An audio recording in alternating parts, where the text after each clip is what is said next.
Hello, my name is Aditya और आज हम बात करेंगे कि how to reduce your carbon footprint. और जब भी आप कोई चीज़ खरीदने जाते हो तो how to tell whether it is really eco friendly और नॉट।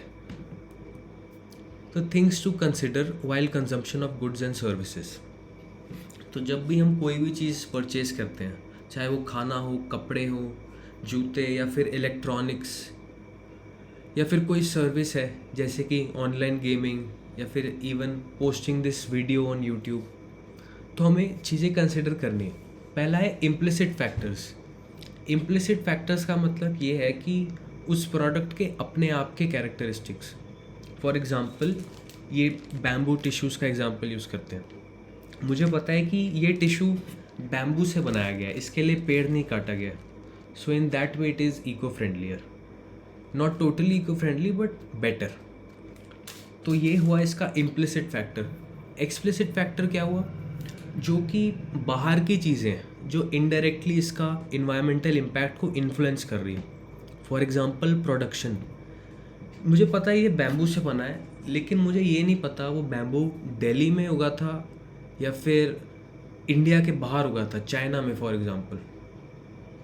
क्योंकि अगर वो चाइना में उगा था तो उसका ट्रांसपोर्टेशन एमिशन इन्वॉल्व हो जाएगा उसमें, और वो ट्रांसपोर्ट इलेक्ट्रिक गाड़ी से हुआ था या फ्यूल गाड़ी से हुआ था। डिस्पोजल कैसे होगा? लैंडफिल में चला जाएगा या फिर प्रॉपरली रिसाइकल होंगे, कंपोस्ट होंगे? ये सारी चीज़ें हुई एक्सप्लिसिट फैक्टर्स, बाहर की चीज़ें। चैलेंजेस तो हम समझ ही गए होंगे कि ये चीज़ बहुत कॉम्प्लेक्स होने वाली है, खासकर शुरुआत में बहुत सारे चैलेंजेस आते हैं। कभी कभार हम फिगर आउट नहीं कर पाते कि ये वाकई में इको फ्रेंडली है या नहीं। तो ठीक है, पॉइंट्स की बात करते हैं। पहला point, green washing. Green washing का मतलब है कि कोई प्रोडक्ट टोटली इको फ्रेंडली नहीं है, लेकिन वो बेचा जा रहा है, मार्केटिंग करी जा रही है ये बता के कि दिस इज़ इको फ्रेंडली। काफ़ी टाइम कंपनीज आपको झूठ तो नहीं कह रही, लेकिन वो पूरा सच भी नहीं बता रही। फॉर एग्ज़ाम्पल, मानते हैं कि किचन में मैंने एक वुडन चॉपिंग बोर्ड लिया। अब उस पर लिखा हुआ है मेड यूजिंग रिसाइकलेबल मटेरियल्स। अब मैंने देखा, मुझे लगा वाह यार, this is a better choice, this is eco friendly. But हो सकता है कि उस प्रोडक्ट का सिर्फ थोड़ा सा पार्ट ही रिसाइकल्ड मटेरियल से यूज़ किया गया हो और most of the part virgin would say. ऐसा फूड प्रोडक्ट्स में भी होता है। फॉर एग्जांपल, केचप होती है, सॉस, तो उसमें लिखा रहता है टोमेटो केचप, जबकि थोड़ा सा ही टोमेटो उस पूरे पैकेज में होता है and most of the packet is sugar and water. So this can be labelled as green washing. Next is information asymmetry.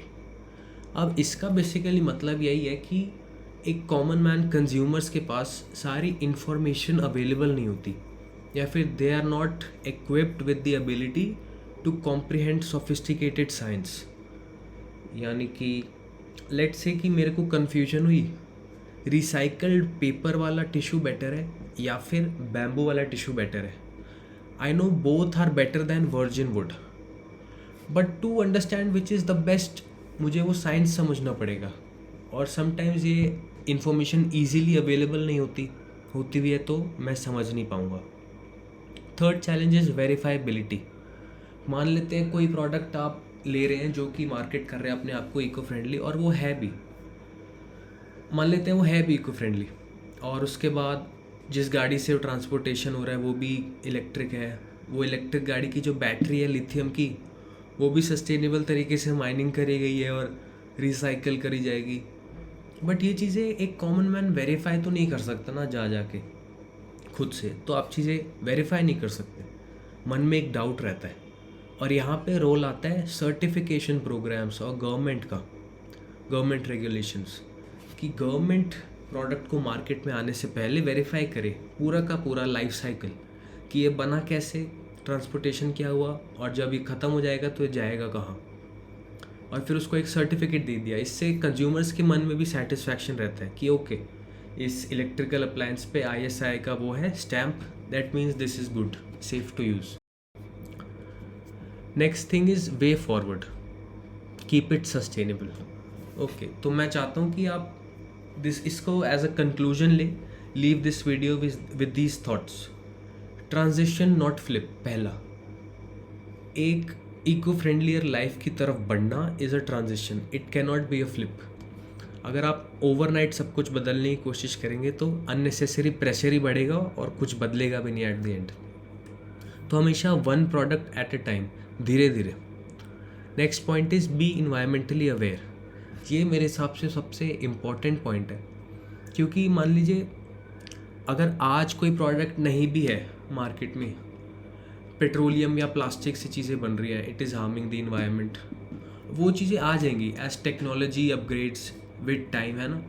But जो चीज़ मुश्किल है इनकलकेट करना वो होता है ethics and being environmentally aware. कि जब भी मैं कुछ खरीदने जा रहा हूँ, कुछ गुड्स या सर्विस, तो मेरे मन में है कि यार ये जो भी चीज़ मैं ले रहा हूँ इसका कोई ग्रीनर ऑल्टरनेटिव है क्या। तो स्टार्ट विद दिस, है ना, start caring, be environmentally conscious. Third point is be willing to bear the inconvenience. जब भी हम क्लाइमेट चेंज, ग्लोबल वार्मिंग के कॉजेज़ की बात करते हैं तो convenience is the very cause, one of the causes which led to global warming and climate change. Actually मैं अपना एग्जांपल बताऊं तो मैं एसी बंद करके पंखे में बैठ सकता हूँ या नहीं। अगर एसी चला भी रहा हूँ तो 25 के ऊपर चलाऊँ और 17-18 पे ना चलाऊँ। लाइट बंद करके विंडो की मतलब सनलाइट में रह सकता हूँ कि नहीं।